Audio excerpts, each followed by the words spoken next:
Thanks. പക്ഷേ കൈ കഴുകാൻ മറക്കരുത്. നമ്മുടെ മാർക്കറ്റിൽ നിന്ന് വാങ്ങിയതാണ്.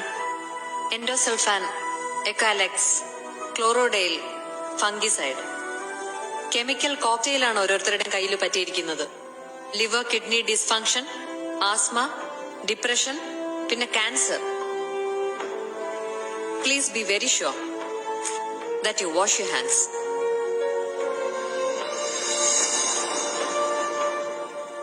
വൈറ്റമിൻ എ കണ്ണിന്, സി രോഗപ്രതിരോധ ശക്തിക്ക്, ബി കോംപ്ലക്സ് നാഡീവ്യൂഹത്തിന്. പക്ഷെ അത് പഴയ കഥ. നമ്മുടെയൊക്കെ പൂർവികർ പറമ്പിലിറങ്ങി പണിയെടുത്തിരുന്ന കാലത്തോളം പഴക്കമുള്ള മുത്തശ്ശി കഥ. ആഴ്ചയിൽ 7 ദിവസവും എല്ലാ വൈറ്റമിനും നൽകിയിട്ടും മാസത്തിൽ ഏറ്റവും കുറഞ്ഞത് ഒരിക്കലെങ്കിലും നമ്മുടെ കുട്ടിയുമായി ശിശുരോഗ വിദഗ്ധന്റെ അപ്പോയിന്റ്മെന്റിനായി നമ്മൾ കാത്തു നിൽക്കുന്നു. പനിക്കും ജലദോഷത്തിനും വിളർച്ചയ്ക്കും വയറുവേദനയ്ക്കും ഒക്കെ അദ്ദേഹം മരുന്ന് കുറിച്ച് തരുമ്പോ തൽക്കാലം അത് കുറയുന്നത് കണ്ട് നമ്മൾ ആശ്വസിക്കുന്നു. വീണ്ടും അടുത്ത മാസം അതേ ഡോക്ടറുടെ അടുത്ത് എത്തും വരെ. നമ്മുടെ ചെറുപ്പത്തിൽ എത്ര തവണ പോയിട്ടുണ്ട് നമ്മളൊരു പീഡിയാട്രീഷ്യന്റെ അടുത്ത്? എത്ര തവണ ആബ്സെന്റ് മാർക്ക് ചെയ്തിട്ടുണ്ട് നമ്മുടെ സ്കൂൾ അറ്റൻഡൻസ് രജിസ്റ്ററിൽ? 2, അങ്ങേ അറ്റം 3. ഇന്ന് അതല്ല കണക്ക്. വൈറ്റമിൻ എന്ന് വിശ്വസിച്ച് നമ്മൾ കൊടുക്കുന്ന ഭക്ഷണത്തിൽ അതിന്റെ അളവ് കാണാൻ കഴിയാത്തത്ര കുറവ്. അതിനേക്കാളേറെ ആ ഭക്ഷണത്തിലുള്ളത് വിഷമാണ്. ആത്മഹത്യക്ക് ഉപയോഗിക്കുന്ന ഫ്യൂരിഡാനും കാസർഗോഡ് മാത്രമാണുള്ളതെന്ന് നമ്മൾ കരുതുന്ന എൻഡോസൾഫാനും നീണ്ട ലിസ്റ്റിലെ 2 പേരുകൾ മാത്രം. വളർച്ച മുരടിക്കും, ഓർമ്മക്കുറവുണ്ടാകും, ഏകാഗ്രത നശിക്കും. മാർക്ക് കുറയുന്നതിൽ കുട്ടികളെ മാത്രം കുറ്റപ്പെടുത്തരുത്.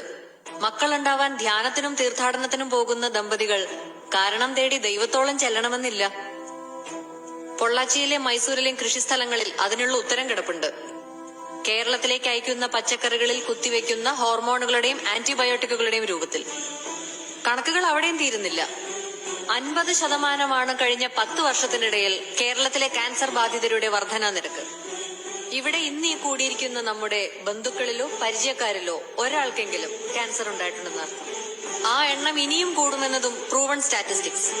അതിൽ കുട്ടികളുണ്ടെങ്കിൽ ലുക്കീമിയയ്ക്കുള്ള സാധ്യത കൂടുതലെന്ന് മറ്റൊരു പേടിപ്പെടുത്തുന്ന കണക്ക്. ഇല്ല സർ, ജിമ്മിൽ കൊടുക്കുന്ന പണം കൊണ്ട് മാത്രം ആ പട്ടികയിൽ നിന്ന് ഒഴിവാകാൻ പറ്റില്ല. അതിന് ആഹാരം നന്നാവണം. ആഹാരം നന്നാവണമെങ്കിൽ വേറെ ഒരു കുറുക്കുവഴിയുമില്ല. വീണ്ടും മണ്ണിലേക്ക് ഇറങ്ങണം. ഒരൊറ്റ ബാൽക്കണി, ഒരൊറ്റ ടെറസ്, അല്ലെങ്കിൽ 1/2 സെന്റ് ഭൂമി. ഒരു വീട്ടിലേക്കുള്ള പച്ചക്കറികൾക്ക് അത് ധാരാളം. ആർക്കും സാധിക്കും.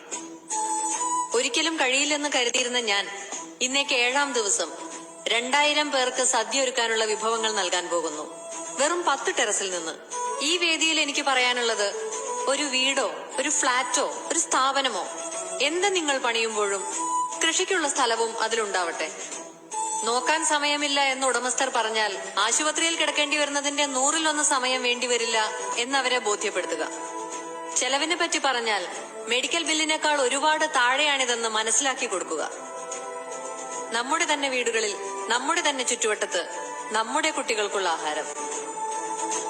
ശിശുരോഗ വിദഗ്ധൻ അല്പം വിശ്രമിക്കട്ടെ. 10,000 സ്ക്വയർ ഫീറ്റിന്റെ സൗധം പണിതു എന്നതിനപ്പുറം ഒരു ചെടി നടാനിടമുള്ള വീടുണ്ടാക്കി എന്നതിനാവട്ടെ ലോകം നാളെ നിങ്ങളെ ഓർക്കുന്നത്, നിങ്ങളോട് നന്ദി പറയുന്നത്.